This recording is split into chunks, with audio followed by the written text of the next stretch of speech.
ग्रामसभेचं कामकाज संपलं तेव्हा सूर्य पश्चिम क्षितिजावर टेकला होता. काळेश्वराच्या पूजेची वेळ झाली होती. भोवती जमलेल्या चाहत्यांना रामदास नम्रपणे म्हणाला, देवपूजेची वेळ झाली आहे, मला आत जाण्याची परवानगी द्यावी. तुम्ही जी आपुलकी दाखवलीत, माझ्यावरती जो विश्वास व्यक्त केलात, माझ्या पाठीशी खंबीरपणे उभं राहून माझं निरपराधित्व सिद्ध केलं, त्याबद्दल मी तुमचा ऋणी आहे. अशाच प्रकारे अन्याय आणि अत्याचाराविरुद्ध लढण्याची काळेश्वर तुम्हाला शक्ती बुद्धी देवो. महाराज, तुम्ही आमचे केवळ मार्गदर्शक नाही तर प्रेरणास्थानसुद्धा आहात. तसं पाहिलं तर आम्ही तुमच्यासाठी काहीच नाही केलं. जे सत्य होतं ते फक्त ग्रामस्थांपुढे मांडलं आम्ही. तुमचे खरे ऋणी आम्ही आहोत महाराज. आणि शक्तिबुद्धीचं म्हणाल तर तुमच्या आशीर्वादाशिवाय. रामदासनं गालात हसत पाठ फिरवली. काही काळ त्याला एकांताची अत्यंत गरज होती, म्हणून तो अधिक काळ तिथे थांबला नाही. त्यांनी लोकांची मनं जिंकली होती, पण त्याच्या काळजातली जखम चिघळली होती. तो मंडपात गेल्यानंतर सगळी मंडळी आपापल्या घरट्याकडे गेली. मोठ्या समाधानानं रामदासनं काळेश्वराच्या सहवासात अर्धा पाऊण तास घालवला. स्वतःला त्याच्या चाकरीत गुंतवून वारा प्यायलेल्या वासराप्रमाणे बेबंदपणे उधळणाऱ्या मनाला त्यांनी काबूत केलं. तेव्हाच तो मंदिरातनं बाहेर पडला. तेव्हा आकाश स्वच्छ होतं. त्यात काळ्या ढगांचा मागमूसही नव्हता. कितीतरी तारका चमकायला लागल्या होत्या. हवा ही प्रसन्नपणे झुळझुळत होती. तिकडे नंदा त्याची केव्हापासून वाट बघत होती. काम काही नव्हतं, तरीसुद्धा तो केव्हा येतो याची तिला आतुरता लागून राहिली होती. तिच्या मनावरचं दडपणही नाहीसं झालं होतं. म्हणून जमलं तर थोडंफार हितगूज करायचं होतं. नयनांचा चंचलपणे लपंडाव खेळायचा होता. प्रेम करणाऱ्यांचं असंच असतं. रामदास तिच्या ध्यानी मनी स्वप्नी बसला होता. तो कंदिलाची काच स्वच्छ करत असताना ती आली. बाहेर अंधार पसरला होता, तरी तिने दुसऱ्यांदा ताज्या मोगऱ्यांच्या फुलांचा गजरा आंबाड्यात माळलेला होता. निमिषार्धात रामदासची खोली सुगंधानं भरून गेली. तिचा आनंद त्यांनी ओळखला. कंदिलाच्या प्रकाशात त्यांनी तिला डोळे भरून बघितलं. तिचं अप्रतिम सौंदर्य नजरेत मावूच शकलं नाही. तिला आवेगानं मिठीत घ्यावं, तिच्या अधरामृताचं प्राशन करावं आणि पयोधरांवरनं हात फिरवावा, पहिल्यांदाच त्याच्या मनात विचार आला. मन दोलायमान झालेला असताना तो गालात स्मितहास्य करत शांतपणे म्हणाला, उभी का बैसना. इतका वेळ काय करत होतात मंदिरात? तू वाट बघत असशील याची कल्पना नव्हती, म्हणून थोडा वेळ चिंतन करत बसलो होतो. का बरं? खाली बसत तिने विचारलं. जखम चिघळली होती, मन व्याकुळलं होतं म्हणून. मलाही मगाशी मंदिरात यावंसं वाटलं होतं. काळेश्वरानं मनाजोगा दिलेल्या कौलामुळे मन एवढं आनंदित झालं होतं की यायचं होतंच ना. मग जनलाजेस्तव नाही आले. बरं, आत्ता का आली आहेस? तुमच्या भेटीला येण्यासाठी प्रत्येक वेळेला कामच काढून आलं पाहिजे का? नाही, तसं नाही, परंतु तुझं असं वेळी अवेळी वारंवार येणं मी तरी काय करणार? मनाला कितीही आवरण्याचा प्रयत्न केला तर नाही शक्य होत. आणि आता तर. ती बोलायचं एकदम थांबली. दारात पंढरी उभा होता. त्याला बघताच ती पुढे बोलायची थांबली. रामदास तो पुढे ओढून घेत स्मितवदनानं म्हणाला, या या दाजी या. नंदा, दाजींना बसायला सतरंजी टाक. नाही नको नंदा, अगं सतरंजीव बसाया, मी काय थोडा पाहुणा आहे का? असं कसं? आम्हाला तुम्ही पाहुणेच ना. आम्हाला म्हणजे या नंदाबाईला बी? पंढरीनं खाली बसल्यावर खळखळून हसत विचारलं आणि रामदासला आपली चूक उमगली. नंदाकडे मिश्किलपणे बघत तो म्हणाला, डोंगरगावची माणसं गैरसमज करून घेण्यात फार पटाईत आहे बरं. गैरसमज नाही महाराज, पुरं झालं की आता भटकणं. अहो, तुमची कहाणी ऐकताना काळजाला घरं पडली. लगीन केल्याबिगर तुम्ही काही एका जागी थांबणार नाही. तुमच्या नंदाबाईच्या मनामध्ये काय आहे ते मला ठावं नाही, पण मला अंदाज आलेला आहे. महाराज, तुमचा जोडा खरोखर लक्ष्मीनारायणामध्ये आहे. अहो दाजी, माझ्याजवळ काय आहे? मी असा एकटा फकीर, काम करून पोट भरणारा. नंदासारखं अनमोल रत्न माझ्या सहवासात मातीमोल होईल. रामदास मुद्दाम म्हणाला होता. महाराज, जे पाहिजे ते समजाय तुम्हापाशी. माणुसकी, कामसूपणा, धडाडी आणि काय पाहिजे? नंदा तुम्हाला द्याया नाना नानी एका पायावर तयार होतीन बघा. खरंच का नंदा? आहे का तुझी तयारी? नाही म्हणजे जबरदस्ती नाही हा. उभ्या आयुष्याचा प्रश्न आहे, पूर्ण विचार कर. गोरा गोमटा दिसतो म्हणून भाळून जाऊ नकोस. लंकेच्या पार्वतीप्रमाणे माझ्याजवळ राहावं लागेल. रोजच्या रोज लोकांचे बांध साळावे लागतील. नंदाला हसू आवरताच आलं नाही. ती म्हणाली, पंढरी भाऊ, महाराज टिंगल करतायत, खरंच समजशील हा? अरे महाराजांचं 4 माणसात उठणं बसणं असतं. मी पडले अशी अडाणी, रीतभात माहीत नसलेली गरीब आईबापाची मुलगी आहे मी. होय म्हटलं तर बळच गळत पडल्यासारखं होईल. अरे महाराजांच्या पासंगाला तरी आहे का मी? पंढरी चक्रावून गेला. काहीच उलगडा झाला नाही. त्याला गप्प झालेलं पाहून रामदास म्हणाला, दाजी चहा ठेवू ना? नाही नको, तुम्हाला बोलवाय आलोय. का काम आहे का काही? काम नाही, ओमानी जेवायला बोलवलं आहे, संगती घेऊन या म्हणली. काय काही विशेष बेत आहे का? नंदानं विचारलं. गव्हाचं पीठ मळत होती, बाकी ठावं नाही. चला बेगिने. अहो थांबा थोडा वेळ, नंदा बसली आहे. अहो तिला बी नेऊ बरोबर. येते ना नंदाबाई? आता गाड्याबरोबर नळ्याची यात्रा कशाला? मी जाते, आई वाट बघत असेल माझी. नाही मस्करी नाही करत, खरंच चल. ओमाच्या मदतीला नाही कोणी. नानीला सांगून येऊ का मी? नको दाजी, लोक लगेच पराचा कावळा करतील हो. तुम्हा दोघांच्या मनात असलं तर आपण लोकांनी ती संधी का म्हणून द्यायची? एवढी घाई करू नका दाजी. वेळ आली की तुम्हालाच माझ्या वतीनं पुढाकार घ्यायला सांगेन मी. आता हे तरी खरं बोलताय ना? खोटं नाही बोलत.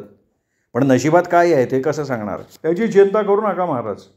काळेश्वराबरोबर आम्ही बी तुमच्या पाठीशी होत. नंदा गेल्यावर ते जाण्यासाठी उठले. उमानं बोलवले म्हटल्यावर रामदासला नकार देता आला नाही. त्यानं आत्तापर्यंत जी अनेक मायेची नाती निर्माण केली होती त्यातलंच हे एक होतं, सगळ्यापेक्षा अधिक जवळचं. त्याला आलेलं बघताच उमाचा जीव भांड्यात पडला. बसायला घोंगडी टाकून ती आनंदानं म्हणाली, आणखीन थोडा वेळ आला नसताना तर मीच येणार होते. मी येणार नाही असं वाटत होतं का? आता सांगून ठेवते दादा. त्याची गरज नाही अक्का. तू कुठूनही हाक मारलीस तरी सगळं सोडून धावत पळत येईन. अगं नंदाबाईला मी चल म्हणलो होतो, पण तुझ्या दादाने येऊ नाही दिलं. वय रे दादा, अरे तुला काय तिला कडवं आणायची होती का? आली असती तर मला मदत नसती वय झाली. सगळ्या गावाला निमंत्रण दिलं आहे का दाजींनी? लोकांच्या तोंडाला काम नको म्हणून तिला येऊ दिलं नाही. मी मदत करू का? तुला जेवाय बोलवलं आहे, कामाला नाही. बसून घे, मी चहा घेऊन येते. रामदास कुठे घोंगडीवर बसतो ना बसतो तोच नाथा, मादा, बाळा आले. ते बसल्यावर रामदासनं पंढरीला विचारलं, आणखीन कोणाकोणाला निमंत्रण आहे दाजी? हा गाणं आलं तर येईन, बाकी नाही सांगितलं कोणाला. सदाला सांगितलं असतं तर बरं झालं असतं. चौघांनी रामदासकडे आश्चर्यानं बघितलं. तो म्हणाला, दोस्त हो, आपण या मृत्यूलोकाची साधी माणसं. चुका कोणाच्या हातनं होत नाहीत. संधी दिली तर माणसाला त्या सुधारता येतात. सदा थोडाच आपला दुश्मन आहे, आपण देऊ की त्याला संधी.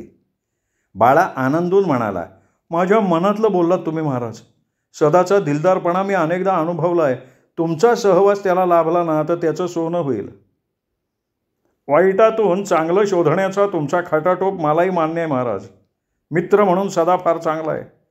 शरीरामुळे जी घमंड होती आणि पेशामुळे जो गर्व होता तो तर आपण कधीच उतरवून टाकला आहे त्याचा. त्याला आपल्यात सामावून घ्यायला काहीच हरकत नाही. नाथाही म्हणाला. नाथाच्या बोलण्यातली खोज पंढरीला उमगली नाही, पण सदाला जवळ करण्याचा विचार त्यालाही पटला होता. तो लागली सदाला बोलवायला गेला. त्याच्या निमंत्रणानं सदा कोड्यात पडला. त्यांनी पंढरीकडे सगळी प्राथमिक चौकशी केली आणि मगच त्याच्या निमंत्रणाचा स्वीकार केला. येताना वाटेत तो म्हणाला, पंढरी भाऊ, महाराजाचं मन गंगेच्या पाण्यावानी निर्मळ आणि आभाळावानी मोठे. थुका लावून जाणारे या दुनियेमध्ये अनेक साधू वैरागी आहेत. महाराजांची गणना मी त्याच्यात केली होती, पण मला माझी चूक उमजायलाही वेळ लागला. अरे त्यांच्या रूपानं आपल्याला परीस गावलं आहे. लोखंडाचं सोनं करायचं का नाही करायचं ते आपल्या हातात आहे. आपल्या गावामधली काही मंडळी महाराजावर एवढी का म्हणून जळतात तेच मला समजेना. कुणाचं वाईट केलं त्यांनी? पंढरीने प्रश्न विचारला. उंबऱ्यातून आत पाऊल टाकल्याबरोबर सदानं सर्वांकडे बघून हात जोडले. त्याच्या मुखावरचा आनंद लोपू शकला नाही. रामदासनं त्याला हाती धरून आपल्याजवळ बसवून घेतलं. चहा झाल्यानंतर सदा म्हणाला, महाराज तुम्हाला भेटण्याकरता महिनाभर जीव तळमळत होता माझा. मग का भेटला नाहीस? काय धाडसच नाही ना झालं. आज उद्या करत राहिलं ते. का बरं? लाज वाटली? वय महाराज, लाज वाटण्याजोगं हातून घडलंच की. जवानीचा कैफ काही पण सुचू देत नव्हता ना महाराज. तुझी चूक तुला उमगली ना, मग झालं तर संपलं. संपलं कसं महाराज? तुमच्या जागी दुसरा कोणी असता तर गावभर डांगोरा पेटला असता. तुम्हाही पायी बऱ्याच वेळेला वाईट वांगाड बोललो तरी तुम्ही तोंडावाट बरं नाही काढला कधी. थांब सदा, एक संत वचन सांगतो ऐक. संत जेणे व्हावे तेणे जग बोलणे सोसावे. संत जेणे व्हावे तेणे जग बोलणे सोसावे. जगा झाली या वन्ही संत सुखे व्हावे पाणे. अरे आम्ही ती घटना त्या दिवशी विसरून गेलो. आजपर्यंत कधी कोणाच्या वाईटाचा विचार मनात आला नाही, इथून पुढे सुद्धा येणार नाही. माणसानं मोक्षप्राप्तीसाठी जमेल तेवढं पुण्य करावं. कारण नसताना पापाचा वाटेकरू होऊ नये. तुम्ही सांगाल तसं वागण्याची माझी तयारी आहे महाराज. आता हातनं पाप घडू देणार नाही. तुझ्याकडून माझी हीच अपेक्षा आहे. एखाद्याला कोणी वाईट म्हटलं तर मला फार दुःख होतं. तुला वाईट म्हणण्याची तू कोणालाही आता संधी देऊ नकोस. अरे पाण्याच्या बुडबुड्यासारखा नरजन्म. शांती, धर्म आणि नीती यांनी युक्त अशी बुद्धी असावी असं भगवान श्रीकृष्ण अर्जुनाला म्हणाले. भगवंताचा होता बोध कायम मनात जतन करून ठेव, तुझ्या आयुष्याचं सोनं होईल. 4-5 दिवस मध्यंतरी गेले. विचार करायला लावणारी एक बातमी नंदाला रामदासकडनं समजली. सकाळी 9ची वेळ होती. रामदासचा नित्याप्रमाणे स्वयंपाक चालला होता. तेवढ्यात नंदा दारात दिसली. चेहरा उतरलेला, डोळे तारवटलेले आणि पाणावलेले सुद्धा. त्याला मोठं आश्चर्य वाटलं. रात्री तिचा गिरवाडीचा मामा मुक्कामी आल्याची बातमी त्याला समजली होती. मनात लागोपाठ 2-3 शंका डोकावून गेल्या. तो स्टोवला पंप मारत म्हणाला, ये आत ये. शक्तिपात झाल्याप्रमाणे ती आत येताना दिसली. दारालगतच्या भिंतीला ती पाठ टेकून बसली. रामदास तिच्याकडे बघत मनात म्हणाला, काहीतरी विपरीत घडलेलं दिसतंय, त्याशिवाय ही हसरी कळी कोमेजणार नाही. भाकरीचं पीठ मळता मळता तो तिच्याकडे बघत होता. ती तोंड उघडत होती, तो अंदाज बांधत होता, ती विचारात बुडली होती. भाकरी थापून तव्यावर टाकल्यानंतर त्याने विचारलं, अगं बोल ना काहीतरी. काय बोलू असं म्हणून ती मुसमुसायला लागली. मग मात्र रामदास चक्रावून गेला. तिचं मुसमुसणं त्याच्या काळजाला गुडलं. तर्कवितर्क करणं सोडलं त्याने आणि विचारलं, बघ उगाच कोड्यात नको टाकू, काय झालंय ते स्पष्ट सांग. मामा माझ्यासाठी स्थळ घेऊन आला एक. कुठलं? गिरेवाडीचं. स्थळ फार चांगलं आहे असं मामा म्हणतोय. भरपूर शेतीवाडी आहे. सगळा खर्च करायची त्यांची तयारी आहे. सगळा खर्च कशासाठी? मुलगा दुखवट्याचा आहे म्हणून.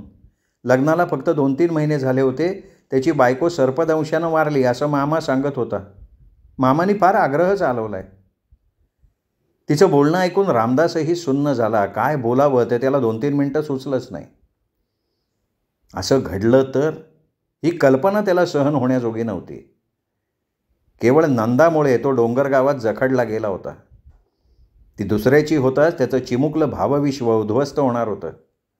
मनाला आवर घालण्याचा प्रयासपूर्वक प्रयत्न करून त्याने गंभीर स्वरात विचारलं, नाना नानी काय म्हणतायत? त्यांनी होकार नकार नाही दिला, पण ते विचारात पडलेत. न जाणो त्यांनी होकार दिला तर? रामदासला आशेचा किरण दिसला. ज्या अर्थी नाना नानी विचारात पडले त्या अर्थी हे स्थळ त्यांच्या मनाला कुठेतरी खटकतंय. मग तो एक मोठा श्वास सोडून म्हणाला, लग्न म्हणजे बाहुला बाहुलीचा खेळ नाही नंदा. अनेक सोपस्कार असतात. नाना विचारी आहेत. होय भरण्यापूर्वी ते कमीत कमी आप्पांचा तात्यांचा तरी विचार घेतल्याशिवाय राहणार नाही. त्यावेळी बघू. तुम्हाला काहीच कसं वाटत नाही हो? नाही कसं अगं, पुष्कळ वाटतंय, पण काय करू शकतो मी? पंढरी भाऊंना तरी सांगू शकता ना? सांगू शकतो, पण जेव्हा नानांकडनं विचारणा होईल तेव्हा. अपमान व्हायची भीती वाटते का? नंदा अपमान झाला ना तर मला काहीच वाटणार नाही गं, पण काय? नंदा, अगं सगळ्या गोष्टी सांगण्यासारख्या नसतात. नंदा गेल्यानंतर थोड्या वेळानं नाना पाहुण्यांसह रामदासच्या भेटीला आले. नाना येणार हा त्याचाही अंदाज होताच. सुहास्य मुद्रेनं त्यांचं स्वागत करून बसण्यासाठी सतरंजी टाकत तो म्हणाला, नाना, चहा ठेवतो. नाही, नको, जेवणाची वेळ झाली. तुमची भेट घ्यावी असं पाहुणं रात्रीच म्हणाले होते, पर मग का आला नाही तर मला हाक मारायची ना, मी आलो असतो. अहो, येळ लय झालता. शिवाय तुमची मैत्र येऊन बसली होती. मग हाक नाही मारली तुम्हाला. त्यात पाहुणं पण म्हणले सकाळच्याला निवांत भेटता येईन. हे पाहुणे कोण, कुठले ते तर सांगा. हे पाहुणे गिरवाडीचं. नंदाबाईचा धाकला मामा हो. नंदाबाई करता एक स्थळ घेऊन आले. वा वा वा, छान, वरबाप होणार म्हणायचं. पण महाराज, तो पोरगा आहे ना, तो दुखवट्याचा आहे हो. मायलेकींना दुखवट्याचं स्थळ पसंत नाही. आता माझी परिस्थिती कशी आहे तुम्हाला ठाव आहे. 1-1.5 खर्च न करता पोरीला उजवता आलं असतं. माझी मोठी चिंता मिटली असती हो. आता पाहुण्याला नाराज करून परत पाठवायचं म्हणजे. दाजी, मनाला लावून नका घेऊ. मी काय कोणी परका नाही हो. लगीन थोडं आपल्याला करायचं आहे. जुना जमाना नाही राहिला आता. अक्काशी मोडता काढला नसता आता आपण नंदाबाईची काय बी करून समजूत काढलीच असती. थळ कसं ना आम्ही होतो, पण इलाजच कुठला राव. नंदाचा मामा म्हणाला. पर असं सोन्यावाने हातचं स्थळ दावडायचं म्हणजे. नाही, नका वाईट वाटून घेऊ. दाना पाण्याच्या गोष्टी असत्या. नंदाबाई आणि तिचं नशीब. आपल्या हातामध्ये जे असेल ते आपण करायचं. रामदासनं नानांकडे तिरक्या नजरेनं बघितलं. ते खरं बोलत होते का पाहुण्यांना वाईट वाटू नये म्हणून खोटं बोलत होते याविषयी त्याला काही अंदाज बांधताच आला नाही. जुनी माणसं फार पाताळ यंत्री असल्याची त्याला कैक उदाहरणं माहिती होती. तो म्हणाला, मामा, तुम्ही म्हणता त्याप्रमाणे खरोखर आपल्याला विधिलिखित टाळता येत नाही. नशिबात असतं ते घडतच. महाराज, आम्ही तुम्हाक एका वेगळ्याच विषयाकरता आलो. नाना किंचित अडखळत म्हणाले. नाना, मी तुमच्या मुलासारखा आहे. संकोच करण्याचं काही एक कारण नाही. बोला की तुम्ही. शेत सोडवायला तुम्ही मला जे 20,000 दिलेत त्याच्या बदल्यात मी ते शेत तुमच्या नावावर करायला तयार आहे. काय बोलताय नाना? तुम्ही मला जमीन द्यावी म्हणून मी तुम्हाला नाही दिले ते पैसे. महाराज, अहो, एवढा मोठा बोजा मी नाही फेडू शकणार. तुमच्या नावानं शेत केलं तर तेवढं पुण्य तरी भेटन मला. नाना, ज्यावेळी मी पैशाची मागणी करीन ना त्यावेळी आपण बघू. अहो, पर जीवाला काळजी लागून राहिली ना माझ्या. त्यातून संसार, परपंच, नंदाबाईचं लगीन. नाना, तुम्ही फक्त तुमच्या प्रपंचाची काळजी करा. सगळं व्यवस्थित होईल, मनाजोगतं होईल. आप्पासाहेब एवढ्यात येतील. लाईटच्या उद्घाटनाचा दिवस ठरवण्यासाठी धोंडमाळला जायचं आहे. नाही तर आणखीन तासभर निवांत बोलत बसलो असतो मी. नानांचं काळी सुपा एवढं झालं. त्यांना झालेला आनंद त्यांच्या मुखावर दिसायला लागला. नंदाच्या मामालाही आनंद झाला असावा. तरीसुद्धा नाना म्हणाले, समद्यांना परपंच असतो महाराज. नुसत्या माझ्या परपंचाचा एक प्रश्न नाही ना. तुमच्या बाकीच्या प्रश्नांवर आपण 2-3 आठवड्यांनंतर विचार करू. काय एवढी काळजी करताय? मला थोडं निवांत होऊ द्या. लाईटचं उद्घाटन झालं की आठवड्याभरात दुकान चालू करायचं आहे. इथे कायमचं वास्तव्य करायचं म्हटल्यावर बाकीच्या व्यवस्था करायच्या आहेत. त्या 2-3 आठवडे सहज जातील. मग वाटल्यास आपण मामांना पुन्हा एक दिवस बोलवून घेऊ ना. महाराज, अहो, घरामध्ये नाती धुती पोर असली की आईबापाच्या जीवाला लय घोर असतो. मी आजपासून बरोबर 3 आठवड्यांनी येईन. तो पतूर मी आणलेल्या थळाकरता एखादी गरीब वा घरची पोर ध्यानात आली तर बघा, ती पोर सुखी होईन. पण पोर मात्र नंदाबाईवानी फक्कड पाहिजे. मामा, बघायची गरज नाही. तुम्ही म्हणता तशी माझ्या माहितीतली एक मुलगी आहे. पाहता क्षणी कोणीही पसंत करेल अशी आहे. मात्र मी सांगेन तिथे आणि सांगेन त्या स्थितीत लग्न करायला पाहिजे. खरं म्हणता काय महाराज? मी खोटं बोलत नाही. मग चालन की. तुमची अट मी मुलाच्या बाला सांगतो. माझी खात्री आहे तो नाही म्हणालच नाही. मामाचा जीव भांड्यात पाडला होता. नाना एकटक रामदासकडे बघत होते. आश्चर्याने त्यांनी उठते वेळी विचारलं, जेव्हा येतोय ना? नाही हो, माझा स्वयंपाक तयार झाला आहे. पाहुण्यांच्या बरोबर 4 घास खाल्ले असते तर बरं वाटलं असतं. आता हा केलेला स्वयंपाक वाया घालवू का? अहो, वाया कशाला जातोय? नंदाबाईला आणाय सांगू. नाही, नको नाना. मामा जेव्हा पुन्हा येतील तेव्हा मी स्वयंपाक करणार नाही. नाना गेल्यानंतर तो जेवायला बसला. मनात साऱ्या घटनांची उजळणी चालू असताना आप्पांचा निरोप घेऊन विश्वास आला. आप्पांनी तुम्हाला पंचायतीच्या ऑफिसात बोलिवले. झालंच, 10 मिनिटात येतो म्हणून सांग. उशीर लावू नका, कुठं थांबू बिंबू नका. काय हे उन्हाची पायपीट आप्पाला सहन नाही होत. मीटर घेऊन काळेसाहेबांची जीप येणार आहे, त्या जीपमधनं जाऊ म्हणून सांग. तेवढ्यात नंदा भाजी घेऊन आली. शेंगदाण्याची चटकदार चटणी आणि मसाला घालून तळलेले सांडगे. तिचं मगासचं म्लान मुखकमल गुलाब पुष्पासारखं तजेलदार दिसत होतं. रामदासनं तिला विश्वास देखत खोडकरपणे विचारलं, काय मुखचंद्र उजळल्यासारखा दिसतोय? नानींना म्हणावं मीठ मिरच्या उतरून टाका. मला नाही कोणाची दृष्ट लागणार. लागल्यावर समजेल. मग नजर उतरवायला तुमच्याकडे यायला पाहिजे का? माझीच नजर लागल्यावर ती कशी काय मीच उतरवणार? नंदा गालात हसत विश्वासच्या आधी खोलीतनं बाहेर पडली. विश्वासही खुश होऊन स्वच्छंदपणे हसला. तिच्या मामांना व्यवस्थितपणे वाटेला लावल्यामुळे येऊ घातलेलं संकट टळलं होतं. मनावरचं दडपण हलकं झालं होतं. म्हणूनच आत्ता रामदासने नंदाला छेडलं होतं. नंदा सुखावली होती. त्यानंतरचे त्याचे 3-4 दिवस अतिशय धामधुमीत गेले. रोज धोडमाळला फेऱ्या माराव्या लागल्या. दवाखान्याचा, पुलाचा पायभरणी समारंभ आणि लाईटच्या उद्घाटनाचा सोहळा एकाच दिवशी आयोजित केल्यामुळे आप्पांनी त्याला सोडलंच नाही. अनेक पदाधिकाऱ्यांना आणि नजीकच्या वाड्या वस्त्यांच्या पाटील सरपंचांना स्वतः जाऊन आमंत्रण द्यायला लागली.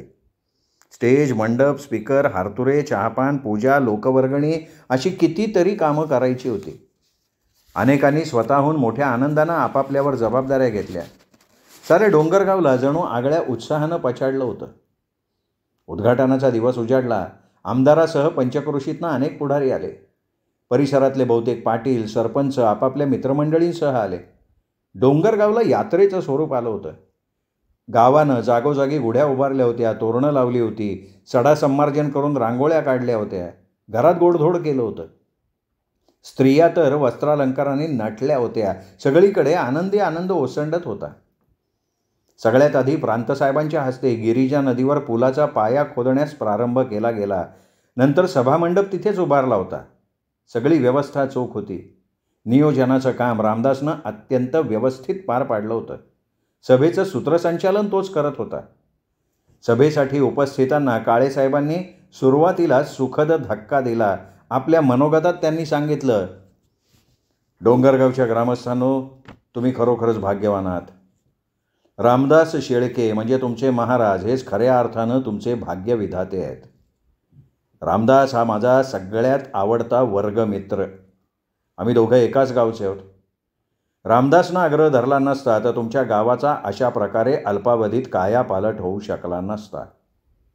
आणखीन एक गोष्ट सांगतो. दादासाहेब सांगतीलच, पण रामदासनी मला सांगायला मनाई केली आहे तरीसुद्धा सांगतो. रामदास हा दादासाहेबांच्या आत्ते बहिणीचा मुलगा आहे. म्हणून तर दादासाहेबांना तुमच्या गावासाठी हे सारं जातीनं मंजूर करून घेणं भाग पडलं. लोकांनी टाळ्याचा गजर केला. 2 मिनिटं तो गजर थांबलाच नाही. आमदार साहेबांनी म्हणजे दादासाहेबांनी अत्यंत समर्पक शब्दात रामदासच्या निरपेक्ष कार्याचा गौरव केला. त्यांनी पक्की सडक आणि त्याचबरोबर एसटी सेवा सुरू करायचं आश्वासन दिलं. लोकांच्या आनंदाला सीमा राहिली नव्हती. सगळ्यांनी रामदासचं कौतुक केलं. आभार मानताना तो म्हणाला, मंडळी, मी फक्त निमित्ताला कारण. या गावच्या विकासाचं सर्व श्रेय या स्टेजवरच्या मंडळींचं आहे. हे गाव मी माझं गाव मानलं आहे.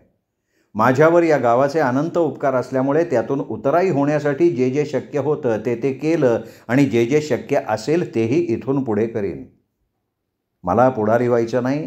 मी समाजसेवेचं व्रत घेतलं आहे. अखेरपर्यंत या व्रताला मी तडा जाऊ देणार नाही. पुन्हा टाळ्यांचा कडकडाट झाला. टाळ्या थांबल्यावर पुढे तो म्हणाला, मंडळी, डोंगरगावला तालुक्यातलं एक आदर्श गाव बनवण्याचं माझं स्वप्न आहे. आप्पासाहेबांची, तात्यासाहेबांची साथ आहे, अनेकांचे आशीर्वाद आहेत. हे स्वप्न लीलया साकारू शकेन एवढा मला आत्मविश्वास आहे. हायस्कूल, पोस्ट ऑफिस, नळ योजना, लिफ्ट इरिगेशन, आठवड्याचा बाजार, व्यायामशाळा, महिला मंडळ, सांस्कृतिक मंडळ, गोबर गॅस, स्वच्छतागृह या सगळ्या योजना नजरेसमोर आहेत. आपण सर्वांनी मनापासून सहभाग दिला तर आपलं खचित कल्याण होईल. मंडळी, जग फार पुढे गेलं आहे. आपण शेकडो मैल मागे आहोत. आपला विकास आपणच करायला पाहिजे. दादासाहेबांसारखी मोठी माणसं आपल्या पाठीशी खंबीरपणे उभी आहेत. त्यांच्या पाठबळावर आपण नव्या आव्हानांना सामोरं जाऊया. आपण आधुनिक पद्धतीनं शेती करूया, कुक्कुटपालन करूया, दुग्ध व्यवसाय सुरू करूया. अज्ञान, अंधश्रद्धा नाहीशा करूया. सगळ्या सरकारी विकास योजना राबवूया. सहकाराचा अवलंब करू. एकदिलानं काम करू, योजनाबद्ध आणि शिस्तीनं. पुन्हा टाळ्यांचा कडकडाट झाला. स्टेजवरची आणि स्टेज खालची मंडळी आश्चर्यानं थक्क झाली होती. कितीतरी तरुण प्रभावित झाले होते. साऱ्यांना रामदास एखाद्या अवलियासारखा वाटायला लागला होता. त्याच्या अणुरेणूत सत्य, शिव आणि सुंदरचा मनोहारी संगम दिसत होता. हर एकाच्या तनामनाला चैतन्य रसाच्या लाटा सळसळल्या. त्यांचं स्वप्न त्यांच्या डोळ्यासमोर उभं राहिलं होतं. श्रोतेहो, हा होता प्रारब्ध या पोपटराव भसे लिखित कादंबरीचा 13वा भाग. 14वा भाग उद्या. तोपर्यंत नमस्कार मित्रो.